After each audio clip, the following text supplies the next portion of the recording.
BJP में मचा है घमासान। गडकरी को लेकर आ रहे हैं बयान।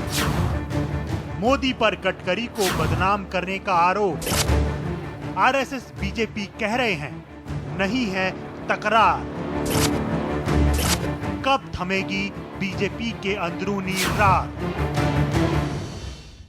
नमस्कार, न्यूज पॉइंट में मैं कादम्बरी शर्मा हूं आपके साथ। वक्त ने कुछ ऐसी करवट ली है कि राजनीतिक पार्टियां, नेता, केंद्र और राज्य सरकारें सभी शक के घेरे में हैं। आम लोगों के सवालों के निशाने पर हैं। इस वक्त दो चीजें हैं जो कम से कम पार्टियों के लिए जरूरी हैं।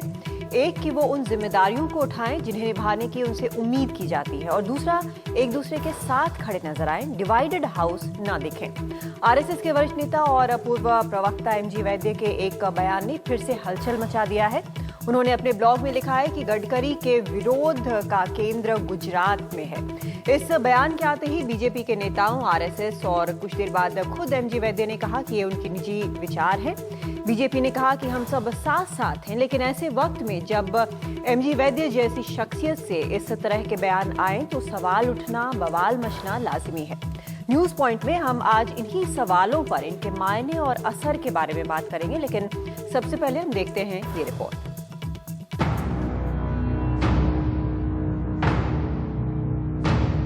आरएसएस के बुजुर्ग नेता एमजी वैद्य ने अपने ब्लॉग पर जैसे ही लिखा कि नितिन गडकरी पर हो रहे हमलों के पीछे नरेंद्र मोदी का हाथ है, आरएसएस हरकत में आ गया। आरएसएस ने कहा कि ये वैद्य की निजी राय है, जिसे खुद वैद्य ने भी मान लिया। ये मेरा वैयक्तिक मत है।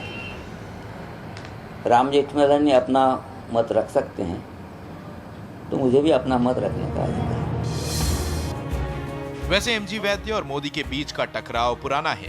वैद्य आरएसएस के सभी ओहदों से हटाए जा चुके हैं और मुखपत्र तरुण भारत का कॉलम भी उनसे लिया जा चुका है। उनके ब्लॉग को गडकरी समर्थकों के पलटवार की तरह देखा जा रहा है।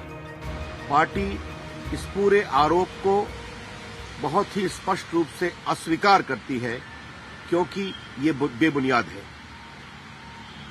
पूरी भाजपा, इसके सारे नेता, सारे मुख्यमंत्री एकजुट हैं। मामले की नजाकत समझते हुए नितिन गडकरी ने बाकायदा प्रेस वक्तव्य जारी कर मोदी का समर्थन किया।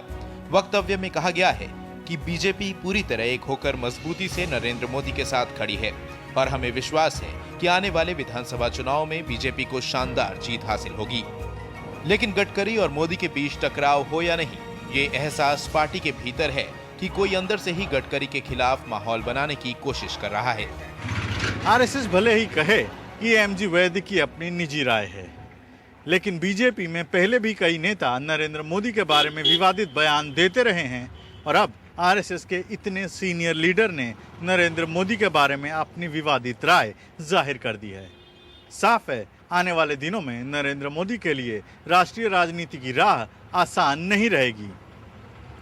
नागपुर से संजय तिवारी के साथ अहमदाबाद से राजीव, हिंदी टीवी इंडिया के लिए। और इस पूरे मसले पर चर्चा करने के लिए हमारे साथ खास मेहमान हैं। यहाँ दिल्ली स्टूडियो में हमारे साथ नीरजा चौधरी हैं, वरिष्ठ पत्रकार हैं, राधिका रामाशेषन हैं, पॉलिटिकल एडिटर हैं टेलीग्राफ की, और अमिताभ सिन्हा हैं, नेशनल एग्जीक्यूटिव मेंबर हैं बीजेपी के। आपने उनको यहाँ पर कई बार बीजेपी को डिफेंड करते देखा है। और जीवीएल नरसिम्हा राव हमारे साथ जुड़ रहे हैं, आरएसएस आइडियोलॉजिस्ट हैं और मेंबर हैं बीजेपी के। ये भी पहला सवाल लेकिन अमिताभ आपसे जानना चाहेंगे, जो बयान आया है एमजी वैद्य का, वो आखिर उसका सिग्निफिकेंस क्या है, किस तरह से आप देख रहे हैं उसको? सबसे पहले तो मैं ध्यान दिलाना चाहूँगा आपके शुरुआती लाइनों पे, जिसमें आपने कहा था कि राजनीतिक दल और राजनीतिक नेता जो हैं वो कटघरे में हैं और व्यवस्था में जो भी गिरावट है उसके लिए सभी राजनेता जिम्मेवार हैं। मुझे लगता है कि इस पे ध्यान देना होगा, क्योंकि जो 26/11/2008 को जो घटना हुई थी आतंकवादियों की, उस समय भी इसी तरह की मानसिकता जानबूझ के पैदा करने की कोशिश की गई थी कि सभी राजनेता जो हैं वो भ्रष्ट हैं, डाउन डाउन विथ पॉलिटिशियन हुआ था। और उसका नतीजा यही हुआ था कि जो वाकई कल्प्रिट है, जो वाकई में दोषी हैं, उनसे ध्यान बटा के और दिग्भ्रमित कर दिया जाए जनता को, देश को। मैं यहाँ भी वही स्थिति आ रही है कि सभी लोग बर्बाद हैं, सभी लोग भ्रष्ट हैं, इसलिए जो दोषी हैं वो, उनमें भी क्या बुराई है, इसलिए उन्हीं को दोबारा चुन दो। मैं इस बात को बहुत ही संगीन और बहुत ही शिद्दत से कहना चाहता हूं कि इस पे ध्यान देने की जरूरत है आज देश को। अब दूसरी बात जो आपने कही कि वैद्य साहब ने क्या कहा, तो मागो वैद्य जी वाकई में एक बहुत वरिष्ठ व्यक्ति हैं, प्रचारक हैं, और उन्हें विभिन्न जिम्मेवारियां संघ में उठाई हैं। लेकिन वर्तमान में उनके पास अभी एक दायित्व की जो कड़ी होती है उसमें उनके पास कोई दायित्व नहीं है। नंबर 1, यदि वो पदाधिकारी हों तो संघ का आधिकारिक बयान माना जाए। अब तीसरी बात, संघ जी के वैद्य जी के उस वक्तव्य पे जाइए, उनका पूरा वक्तव्य यदि आप मराठी में है, इसीलिए उसमें स्कोप भी बनता है कि क्या है क्या नहीं है, लेकिन उसका यदि ऑफिशियल इंग्लिश ट्रांसलेशन किसी मराठी जानकार से आप कराएं तो आपको, या हिंदी में, तो उसमें ये रखा रहेगा, दिखेगा कि गुजरात से उस पूरे घटनाक्रम का सूत्रपात हुआ है, यानी कि कोई केंद्र जो है वो गुजरात है। क्या गुजरात और नरेंद्र मोदी पर्यायवाची हो गए हैं आप लोगों के शब्दों में? और दूसरी बात मैं ये भी कहना चाहूंगा कि नरेंद्र मोदी के बारे में कहीं उन्होंने जिक्र नहीं किया है, उन्होंने गुजरात कहा है।